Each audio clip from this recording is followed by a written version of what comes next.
ഹരിയാസ് YouTube channel. നമ്മുടെ ഇന്നത്തെ video എന്ന് പറയുന്നത് ഒരു ഹെയർ കെയർ വീഡിയോ കേട്ടോ. അപ്പൊ നമ്മൾ ഇന്ന് ചെയ്യാൻ പോകുന്ന ഒരു ഹോട്ട് ഓയിൽ മസാജ് ആണ്. ഞാൻ റീസെന്റ് എന്ന് പറയുമ്പോൾ ഒരാഴ്ച ആയിട്ടുണ്ടാവുള്ളൂ നമ്മള് പാർലറിൽ പോയിട്ട് ഒരു ഹോട്ട് ഓയിൽ മസാജ് ചെയ്തിട്ടുണ്ടായിരുന്നു കേട്ടോ. ഞാൻ ഹോട്ട് ഓയിൽ മസാജ് ചെയ്ത സമയത്ത് എന്റെ ദൈവം അതിന്റെ എക്സ്പീരിയൻസ് ഞാൻ എങ്ങനെ പറയണം എന്ന് എനിക്ക് അറിയത്തില്ല കേട്ടോ. ഞാനിവിടെ എടപ്പാളുള്ള ഒരു ബ്യൂട്ടി പാർലറാണ് പോയിട്ടുണ്ടായിരുന്നത്. പേര് എനിക്ക് കറക്റ്റ് ആയിട്ട് ഓർമ്മയില്ല. ഞാൻ ഗൂഗിളിൽ നിന്ന് സെർച്ച് ചെയ്തിട്ടാണ് പോയത്. പേര് ഞാൻ സൈഡിലായിട്ട് കൊടുക്കാവേ. ഞാൻ അവിടെ ചെന്നപ്പം അതെനിക്ക് ഫസ്റ്റ് കയറി ചെന്നപ്പോൾ എനിക്ക് വലിയ പ്രശ്നം തോന്നിയില്ല. പക്ഷെ അതിന്റെ സെറ്റപ്പ് കണ്ടാൽ തന്നെ നമുക്ക് ഏകദേശം റെഡി ആക്കി. പക്ഷെ ഞാൻ എന്തിനാണെന്ന് എനിക്ക് തന്നെ അറിയത്തില്ല കേട്ടോ. എന്തായാലും ഞാൻ ഉള്ളിൽ ഇത്രയും ഇതുപോലെ ആയിരിക്കും പ്രതീക്ഷിച്ചില്ല. അപ്പൊ നമ്മൾ അവിടെ ചെന്ന പാടെ തന്നെ അവര് ഹോട്ട് ഓയിൽ മസാജ് ചെയ്യാൻ തുടങ്ങി. തലയിൽ ഓയിലൊക്കെ അപ്ലൈ ചെയ്ത് നല്ലോണം മസാജ് ചെയ്ത് സ്റ്റീം ഒക്കെ ചെയ്യുമ്പോ ഞാനിങ്ങനെ വിചാരിച്ചു ഇതെങ്ങനെയായിരിക്കും ഹെയർ വാഷ് ചെയ്യുക. കാരണം എന്താന്ന് വെച്ച് കഴിഞ്ഞാൽ അവിടെ വാഷ് ചെയ്യാനുള്ള ബേസിന് കാര്യങ്ങളൊന്നും കാണാനില്ല. അപ്പൊ എനിക്ക് ആകെ ഡൗട്ടായിട്ടോ. അത് കഴിഞ്ഞിട്ട് ലാസ്റ്റ് ഈ ഹോട്ട് ഓയിൽ മസാജ് എല്ലാം കഴിഞ്ഞിട്ട് എങ്ങനെയാണ് വാഷ് ചെയ്യുക.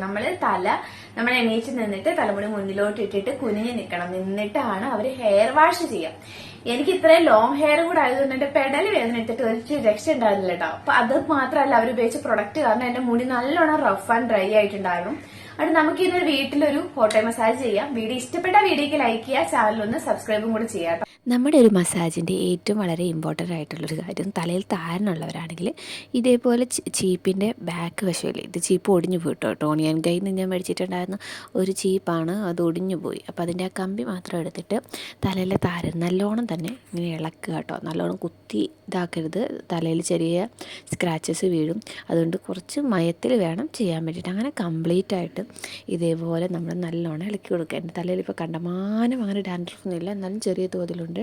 ഡാൻഡ്രഫ് എന്ന് പറയുമ്പോൾ എനിക്ക് തോന്നുന്നു ക്ലോറിൻ ഡിപ്പോസിറ്റ് ആണെന്നൊരു സംശയമുണ്ട്. ഞങ്ങളുടെ ഇവിടെ യൂസ് ചെയ്യുന്ന അത്രയും മോശം വെള്ളം കേട്ടോ. അപ്പം ഞാനിതാ ഓയിൽ എടുത്തിട്ടുണ്ട്. ഞാൻ എടുത്തേക്കുന്ന ഫെനുഗ്രീക്കിൻ്റെ എസെൻഷ്യൽ ഓയിലും അതുപോലെ തന്നെ നോർമൽ കോക്കനട്ട് ഓയിലും കൂടിയാണ് മിക്സ് ചെയ്തെടുത്തിട്ടുള്ളത്.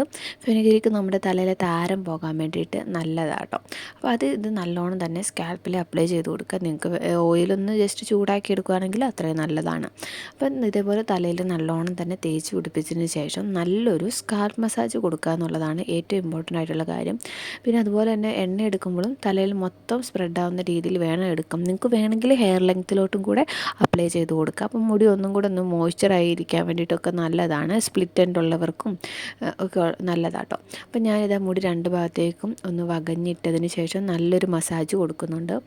ഞാൻ പാർലറിൽ പോയപ്പോൾ കണ്ടതാട്ടോ. മസാജ് ചെയ്യുമ്പോൾ അവർ ഇതേപോലെ മുടി ഒന്നിങ്ങനെ പിടിച്ചിട്ട് വലിക്കുന്നു. അത് എന്തിനാണെന്ന് എനിക്കറിയില്ല, പക്ഷെ അത് ചെയ്യുമ്പോൾ നല്ലൊരു സുഖം ഉണ്ടെന്ന് എനിക്കറിയാം.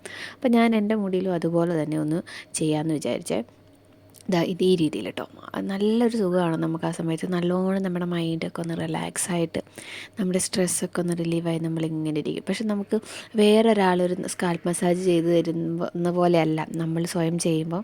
ഒരാൾ ചെയ്ത് തരുമ്പോൾ നമുക്ക് കുറച്ചും കൂടെ ഒന്നും കൂടെ റിലാക്സ് ആയിട്ടിരിക്കാൻ പറ്റും കേട്ടോ. അപ്പോൾ ഇതേപോലെ നല്ലോണം തന്നെ സ്കാൽപ്പ് മസാജ് കൊടുത്തതിന് ശേഷം ഞാൻ മുടി ഒന്ന് കെട്ടി വെക്കുന്നുണ്ട്. നിങ്ങൾക്ക് വീട്ടിൽ സ്റ്റീമൊക്കെ ചെയ്യാൻ പറ്റുന്ന സാഹചര്യമുള്ളവരാണെങ്കിൽ നല്ലൊരു സ്റ്റീമും കൂടെ കൊടുക്കുകയാണെങ്കിൽ, അതായത് ആവി പിടിക്കുകയാണെങ്കിൽ കുറച്ചും കൂടെ നല്ലതാണ്.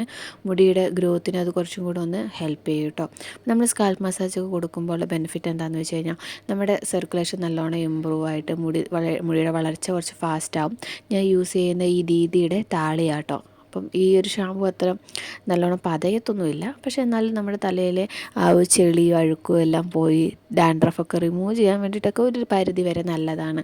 വീട്ടിൽ താളിയുള്ളവരാണെങ്കിൽ വീട്ടിൽ താളി യൂസ് ചെയ്താൽ മതി. ഇങ്ങനെ താളി യൂസ് ചെയ്ത സമയത്ത് മറ്റു ഷാമ്പൂസോ ഒന്നും യൂസ് ചെയ്യേണ്ട ആവശ്യമില്ല കേട്ടോ.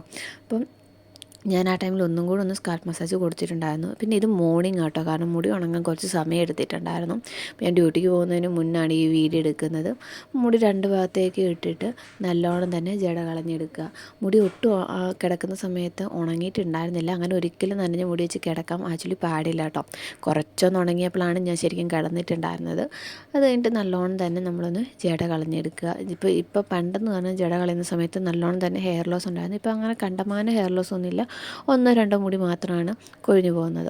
നല്ലോണം തന്നെ ജട കളയും. ഇപ്പം ഞാൻ സാധാരണഗതിയിൽ എടുക്കുമ്പോൾ ഫിംഗേഴ്സിൻ്റെ ഇടയ്ക്ക് കുറച്ച് വെളിച്ചെണ്ണ ആക്കിയതിന് ശേഷമാണ് ജട കളയാറ്. പക്ഷേ ഇതിപ്പോൾ ഇന്നലെ എണ്ണ ഇട്ടിട്ടുള്ളതുകൊണ്ട് ഒരു ചെറിയ മോയ്സ്ചറായിരിക്കുന്നുള്ളതുകൊണ്ട് തന്നെ വലിയ പ്രശ്നം തോന്നിയിട്ടുണ്ടായിരുന്നില്ല. അതുകൊണ്ടാണ് എണ്ണ ഇടാണ്ടിരുന്നത്. നല്ലോണം തന്നെ ഒന്ന് മുടി ജട കളഞ്ഞതിന് ശേഷം ഞാനൊരു സിറം ഇട്ട് കൊടുക്കുന്നുണ്ട്. ഇത് നിങ്ങളെൻ്റെ വീഡിയോസിൽ ഇടയ്ക്ക് കാണും. ഞാൻ ആൽഫ്സ് ഗുഡ്നസിൻ്റെ ഈ ഒരു സ്കാൽപ്പ് സിറം കേട്ടോ യൂസ് ചെയ്യുന്നത്. ഇത് ഉപയോഗിച്ചതിന് ശേഷമാണ് എനിക്ക് ഹെയർ ലോസ് നല്ലോണം തന്നെ കുറഞ്ഞിട്ടുണ്ടായിരുന്നത്. അപ്പോൾ ഇത് ജസ്റ്റ് എടുത്തിട്ട് സ്കാൽപ്പിൽ മാത്രം അപ്ലൈ ചെയ്ത് കൊടുത്താൽ മാത്രം മതി കേട്ടോ. എന്നിട്ട് ഒന്ന് ജസ്റ്റ് ഒരു മസാജും കൂടെ ചെയ്ത് കൊടുക്കുക. അപ്പം നമുക്ക് നല്ലോണം തന്നെ നമ്മുടെ സ്കാൽപ്പിലോട്ടൊക്കെ കറക്റ്റായിട്ട് ആകാൻ വേണ്ടിയിട്ടും കൂടെ നല്ലത്. ഞാൻ ആദ്യം എടുക്കുമ്പോൾ ഇങ്ങനെ ഫിംഗറിലാക്കിയിട്ടാണ് ഈ സെൻറ്റർ പാർട്ടീഷൻ്റെ അവിടെ നല്ലോണം ഇട്ട് കൊടുക്കും കേട്ടോ. അതെനിക്ക് അവിടെ ഇടുമ്പോൾ ഒരു സുഖമാണ്. അങ്ങനെ അത് തലയിൽ മൊത്തത്തിൽ ആക്കി കൊടുത്ത് കഴിഞ്ഞ് കഴിയുമ്പോൾ വേണമെങ്കിൽ നിങ്ങൾക്ക് നിങ്ങളുടെ ഹെയർ ലെങ്ത്തിലോട്ട് വേറൊരു സീറോ ഇടണമെങ്കിൽ നോർമൽ സീറോ ഇല്ല അത് ഇടണമെങ്കിൽ ഇട്ട് കൊടുക്കാം. ഞാൻ ഇന്നലെ ഓയിലിട്ടിട്ട് ഓയിൽ ചെറിയ രീതിയിലൊക്കെ തലമുടിക്ക് നല്ലൊരു മോയ്സ്ചറായിട്ട് തന്നെ ഇരിപ്പുണ്ട്. അപ്പോൾ അതുകൊണ്ട് ഞാനിനി ഇപ്പോൾ എന്തായാലും വേറൊരു സിറം ഇടുന്നില്ല. പിന്നെ നമ്മുടെ ഈ ദീദിയുടെ ഷാമ്പു, അതായത് താളി വരുന്ന ഷാമ്പു ഉപയോഗിക്കുമ്പോൾ അതിന് പത ഉണ്ടാവത്തില്ല. അപ്പോൾ അതുകൊണ്ട് തന്നെ അത് കുറച്ചധികം യൂസ് ചെയ്താൽ മാത്രമാണ് നമ്മുടെ തലയിൽ ആ ഓയിലും എല്ലാം പോകത്തുള്ളൂ കേട്ടോ. അപ്പോൾ അത് ശ്രദ്ധിക്കുക. കാരണം അതിന് പത തീരെ ഉണ്ടാകത്തില്ല. മൈൽഡായിട്ടുള്ള ഷാമ്പു ആണ്. ഓക്കെ, അങ്ങനെ നമ്മൾ തലയിൽ സിറം ഒക്കെ ഇട്ട് കഴിഞ്ഞിട്ടുണ്ട്. എൻ്റെ വീഡിയോസിന് ഇന്ന് കുറച്ച് ക്ലാരിറ്റി കുറവായിരിക്കും. എൻ്റെ റിംഗ് ലൈറ്റിന് എന്തോ ചെറിയ കംപ്ലയിൻ്റ് ഉള്ളത് കൊണ്ടാണ്. പിന്നെ റൂമിലും അധികം വെട്ടം ഉണ്ടായിരുന്നില്ല കേട്ടോ. നമ്മൾ നല്ലോണം ഇതൊക്കെ കഴിഞ്ഞിട്ട് ഇപ്പോൾ എൻ്റെ മുടി നല്ലോണം ഒന്നും ഉണങ്ങിയിട്ടില്ല. സാധാരണ ഡ്രയർ യൂസ് ചെയ്ത് കഴിഞ്ഞാൽ വേഗം ഉണങ്ങും. നമ്മൾ ഡ്രയർ ഇപ്പോൾ യൂസ് ചെയ്യാറില്ലാത്തത് കൊണ്ട് മുടി പിരിയുന്നത് എങ്ങനെയാണ് കേട്ടോ. ഞാനധികം കോമ്പ് ചെയ്യാറില്ല. മുടി കോമ്പ് ചെയ്യുമ്പോൾ കുറച്ചും കൂടെ ഹെയർ ലോസ് ഉള്ളതായിട്ട് എനിക്ക് തോന്നിയിട്ടുള്ളതുകൊണ്ട് കൈ വെച്ചിട്ടുള്ള കോമ്പിങ്ങാണ് ഇപ്പോൾ ചെയ്യാറ്. പിന്നെ വല്ലയിടത്തും പോകുമ്പോൾ മാത്രമാണ് നമ്മൾ ചീപ്പ് ഉപയോഗിച്ചിട്ട് മുടി കോമ്പ് ചെയ്യാറ് കേട്ടോ. അപ്പൊ നമ്മുടെ ഒരു കംപ്ലീറ്റ് ഹെയർ കെയർ വീഡിയോ നിങ്ങൾ കണ്ടു കാണും. ഈ ഒരു രീതിയിൽ നിങ്ങളൊരു വീക്കിലി വൺസ് ചെയ്തു വരുവാണെങ്കിൽ നിങ്ങൾക്ക് മുടിയിൽ നല്ലൊരു മാറ്റം അറിയാൻ പറ്റും കേട്ടോ. പിന്നെ എല്ലാ ആൾക്കാരുടെയും ഹെയർ ഗ്രോത്ത് എന്ന് പറയുന്നത് ഡിഫറെന്റ് ആയിട്ടുള്ള രീതിയിലായിരിക്കും. ചിലപ്പോൾ നിങ്ങൾക്ക് ഒരു ഹോർമോൺ ചേഞ്ചസ് ഉള്ളവരാണെങ്കിൽ, അതായത് ഹോർമോൺ ഇഷ്യൂസ് എന്തെങ്കിലും തൈറോയിഡ് അങ്ങനെയൊക്കെ, വൈറ്റമിൻ D3 അങ്ങനത്തെ ഒക്കെ ഇഷ്യൂസ് ഒക്കെ ആണെങ്കിൽ മേ ബി നിങ്ങൾക്ക് ഹെയർ ഫോൾ നല്ലോണം ഉണ്ടാകാം, ഹെയർ ഗ്രോത്ത് സ്ലോ ആയിരിക്കാം, അങ്ങനെ കുറച്ചധികം കാര്യങ്ങളുണ്ട്. അപ്പൊ നിങ്ങൾ ആ ഒരു കാര്യങ്ങൾ ക്ലിയർ ചെയ്യാണ്ട് ഒരിക്കലും നിങ്ങളുടെ ഹെയർ നല്ല രീതിയിൽ വളരത്തില്ല.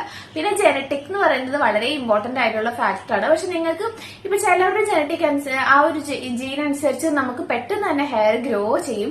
പക്ഷെ ചിലർക്ക് സ്ലോ ആയിട്ടായിരിക്കും ഹെയർ ഗ്രോ ചെയ്യാന്ന് പറയുന്നത്. അപ്പൊ അങ്ങനെയുള്ളവരാണെങ്കിൽ കൂടി ഇത് ചെയ്ത് കഴിയുമ്പോൾ നിങ്ങളുടെ മുടി ഹെൽത്തി ആയിട്ടിരിക്കാൻ വേണ്ടിയിട്ടും ഗ്രാജുവലി നിങ്ങൾക്കൊരു ചേഞ്ച് നിങ്ങൾക്കൊരു ചേഞ്ച് ഉണ്ടാവുകയും ചെയ്യും കേട്ടോ. അപ്പം എന്റെ ഈ ഒരു വീഡിയോ നിങ്ങൾക്ക് ഇഷ്ടപ്പെട്ടു എന്ന് ഞാൻ വിചാരിക്കുന്നു. ഇഷ്ടപ്പെട്ട ലൈക്ക് ചെയ്യുക, ചാനൽ സബ്സ്ക്രൈബ് ചെയ്യുക. നമുക്ക് മറ്റു വീഡിയോ കാണുന്നവരെ എല്ലാവർക്കും